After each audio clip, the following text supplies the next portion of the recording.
Welcome to Superheroes of Science. I'm Steven. And I'm Sarah. We co-host Science from the Experts. Our guests are professionals doing cutting-edge science right now. They're experts in their field discussing what they know best. So listen up and learn real science from real people. Subscribe now and stay informed of our latest episodes and show your support. Joining us today for Superheroes of Science, we're pleased to welcome Ben Taylor. Ben is a project manager at Acres Land Trust. So thank you and welcome. Yeah, thank you so much for having me. I'm excited to be a part of this today.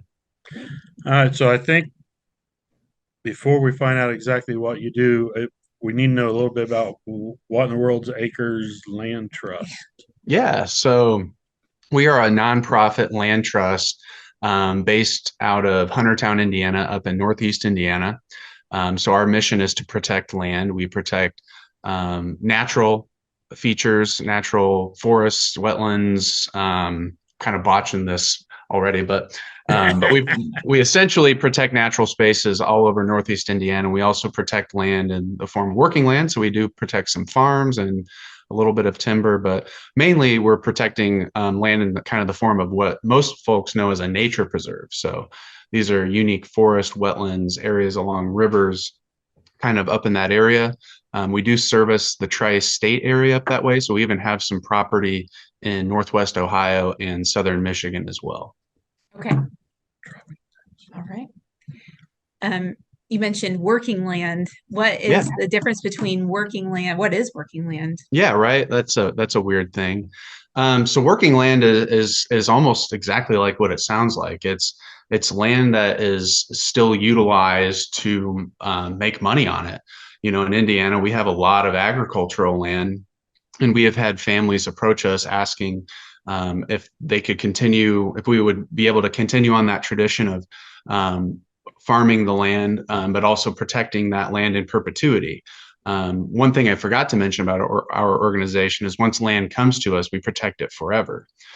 So there's not only is it attractive for families or other entities to want to protect forests and river, areas along rivers and wetlands, but there's also an interest in protecting, the family farm. And so we've been able to continue on that tradition of farming through land donation that way. So now for the land trust, when you say protect them forever, and so if I had a few hundred acres somewhere, for protect, so I'd like give it to you guys then, and you guys would control it? How's it? Yeah, I've heard of land trust, because isn't like the potholes in that Maybe, part of a yeah. land trust thing? Yeah, so so we primarily protect land through land ownership. So our organization would have the land donated, the title or the deed for that land would come to us and be put in our organization's name. And our organization is structured in a way with our board and our bylaws to protect land as long as we exist, and in perpetuity is what we hope, that we'll protect that land forever. So once we own it, we don't sell it. We might continue that farming, or we've even had some families donate us some land that had trees planted for timbering purposes, or it was a large forest tract somewhere, or like I said, an area along a wetland or a river or something. Most of the time we're going after those kind of high value conservation areas. What do you mean by high value conservation? Yeah, so our organization, we've kind of identified areas in our state of, or our area of the state, our region, areas that we put a higher priority of land protection on. We have conservation areas in the Cedar Creek corridor. So in northern Allen County and then up into DeKalb County, there is a river known as Cedar Creek, and we've put a lot of initiative into protecting land along that river or just in that watershed in general. We have a few other key conservation areas kind of up in the glacial lakes area. We have all these wonderful, beautiful lakes in northern Indiana, so we've kind of got some areas that we've focused in on in that area. So we've got others, but I think that suffices for now. What are the benefits then to putting in? Why would we put land into why a you do trust that? forever? Why would? Yeah, why would we do that? Well, there's benefits for both people and, you know, those things that live in those spaces. What we call, when it's a benefit to us, we call that ecosystem services. So anytime there's a benefit to people by protecting land, you know, we or having a natural space, we get those ecosystem services. We get clean air, we get clean water, we have soil, better soil health, better soil retention, less soil erosion. So we get all these benefits from protecting these spaces.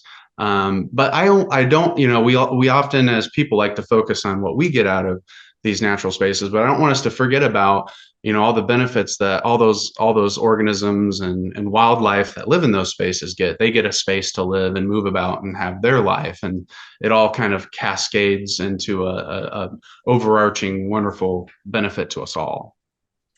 Is the like the quality of, like you mentioned, soil quality and water quality, air quality, those measurements, are those shared through your trust? Are those available to the public? How are those? No, so we are often a space. We often are a space for research to go on. So we collaborate or work with, you know, universities, research firms. It's mainly through universities, but school groups even.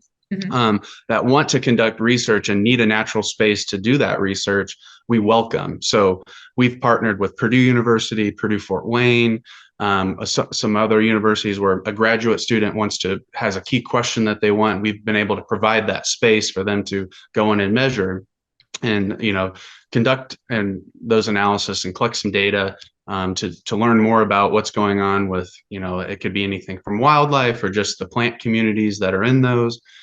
So we're a small organization, so we don't have a research staff just dedicated to putting together, you know, all that. We're only a staff of 10 people.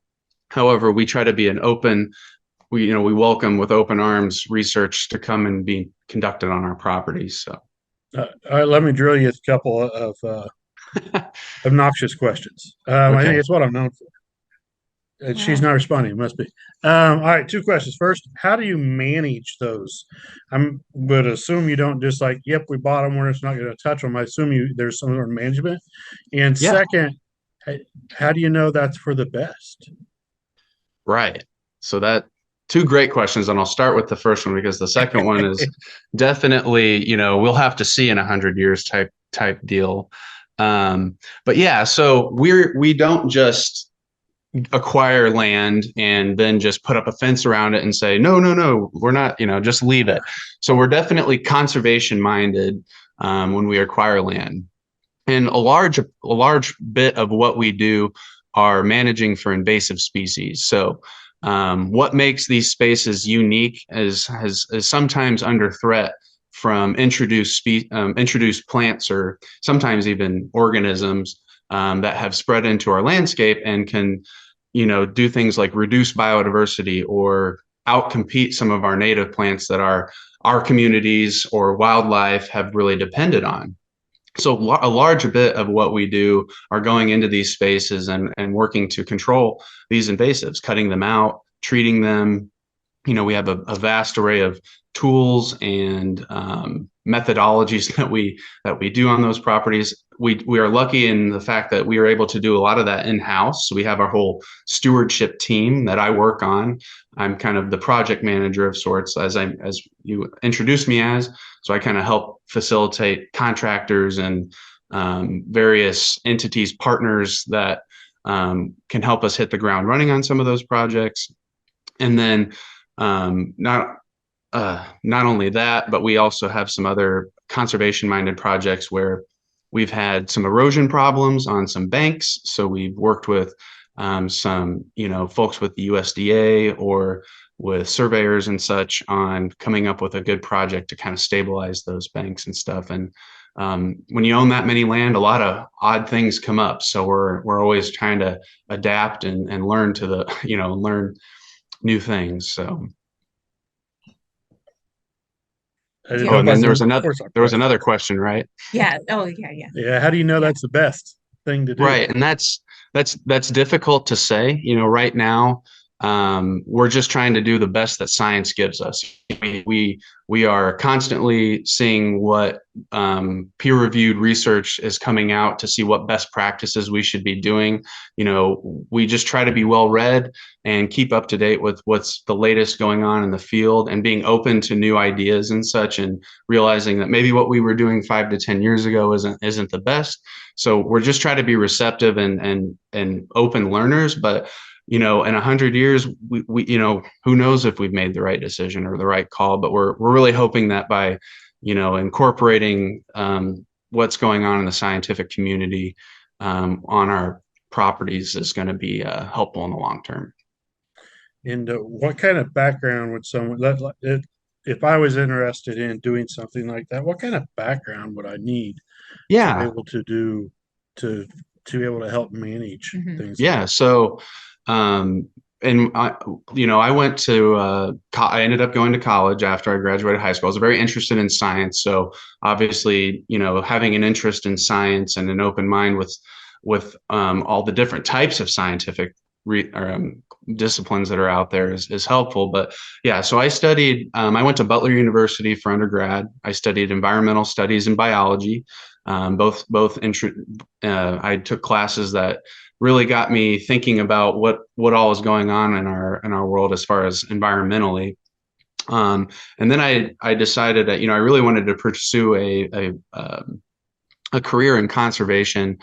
So I ended up going to Purdue University and getting my master's of science in forestry and natural resources. So that really tied in that learning how to, read and understand the landscape, and then being able to better management, I guess that. And, on our team, we have our stewardship director has a degree in wildlife from Purdue. And then my two other coworkers on the stewardship team, they have environmental science and environmental studies background. So definitely wanting to be in that natural resource field or the environmental studies or environmental science field is very helpful to getting into this industry.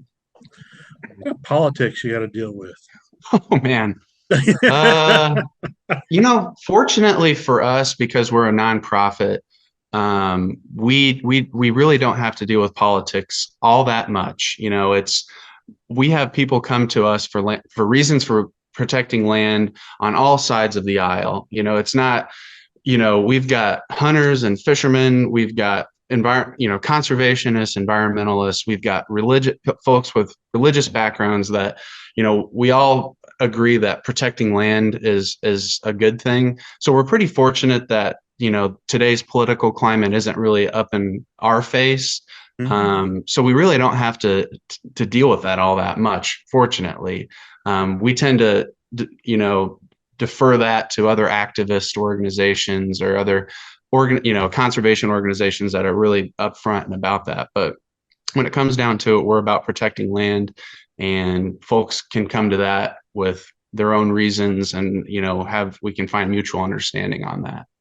Well, I guess where I was going more with that was thrown out very blanket wise, but a lot of my things are. I'm thinking deeper in my head.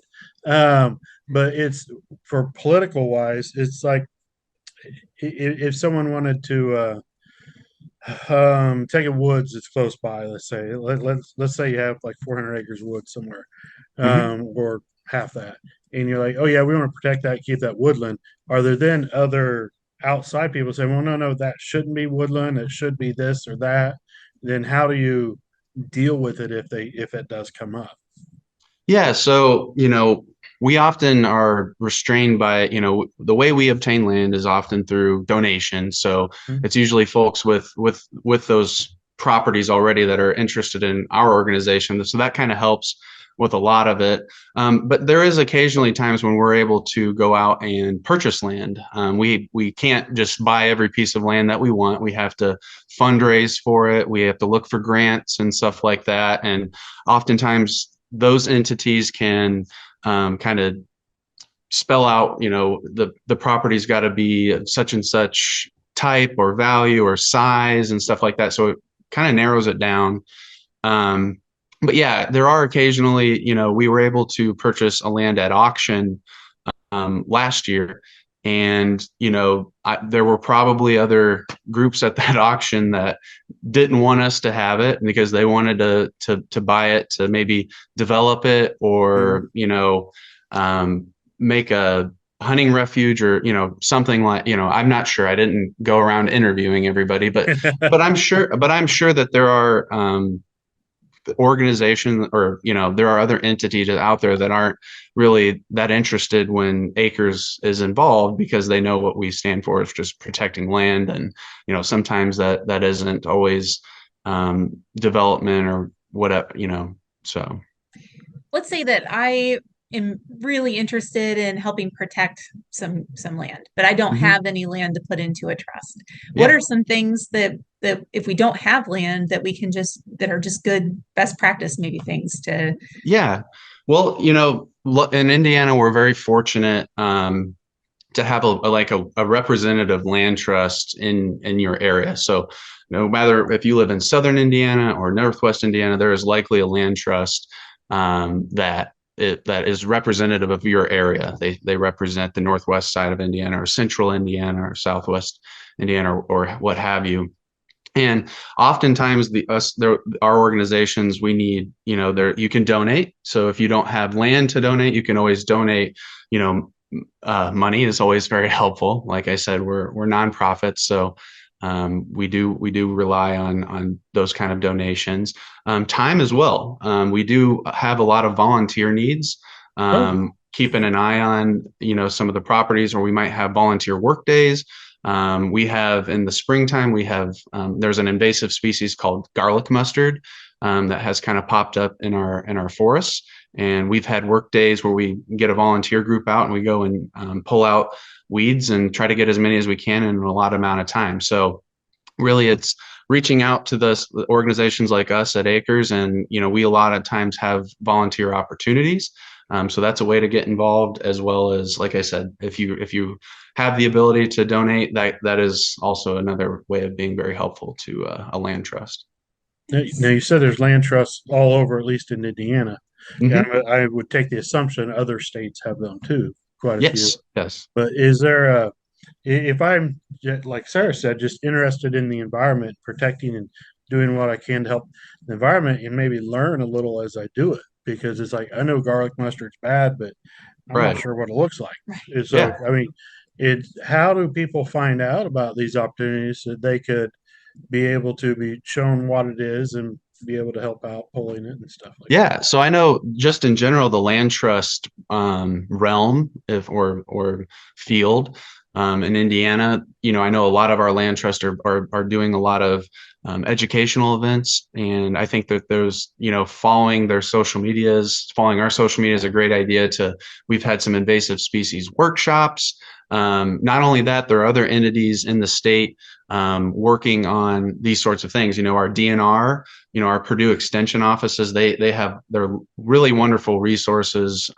We are very frequent flyers of the DNR pages and what's going on with our Purdue Extension office on, educational opportunities and stuff. Mhm. I actually, as a side note, we've been using some drones as a way to monitor our properties, and I actually took a drone class through Purdue. It was like a partnership with the Purdue Extension office, and I apologize, I'm forgetting on what I think the DNR might have been involved. But anyway, these sorts of things come up, so I encourage folks to kind of look out for those. There are other state agencies as well that are a wealth of information as far as invasive species go. There's SICM, the State Invasive Cooperative Invasive Management. I think I might be botching that, but it's SICIM, and that entity is set aside to help put together cooperative invasive species management areas, or CISMAs, throughout the state, and they have a load of information on their website. So there are a lot of ways to get involved and also to learn. So not only just the land trust realm, but also some of the other entities that our state has. So with you said 10, you have 10 employees in yours, and you're like a regional land trust. How is it funded? I'm assuming you're at least getting some paid. Yeah, I am. I'm not working for free, which is great. So yeah, we have to the organization, even though we're not a profit, we've got to make money. So we do a lot of fundraising. So that donation, we have an advancement team. So we have an advancement director who kind of oversees that whole mission, or the people side of the organization, the making connections, working with donors to increase our funding capacity. We also do, like I said, we do manage some working land, so we're able to offset some of our costs through farming, and we haven't done any timbering of recent, but we have some land set aside that we will have the option to do that in the future. I'm not sure if we will, but we got a little bit of that. We also take advantage of a lot of what we call partner programming. So we do a lot of conservation programming through USDA programming. A lot of that can be a lot of times is through like the Conservation Reserve Program. So we're able to tap into some of those funds, and there are lots of times grants available. So we're always looking out for different grants for funding opportunities. So we have to take a very wide breadth approach to funding this, because obviously owning a lot of land costs money, and then to have the people to steward and take care of that land also costs money. So How often do you get to be in the field?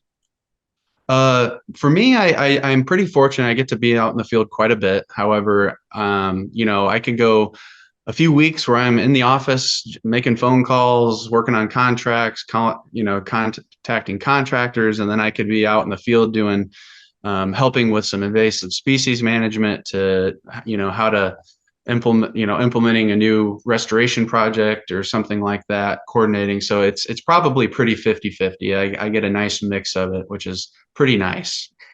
Yeah, anytime you get a job where you can work outside, that's awesome. Yeah. All right, I like that. Good to see you.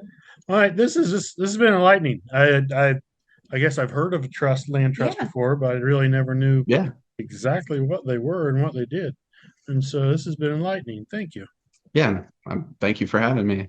I encourage you to look out for your own land trust, look for the land trust that is in your area. So.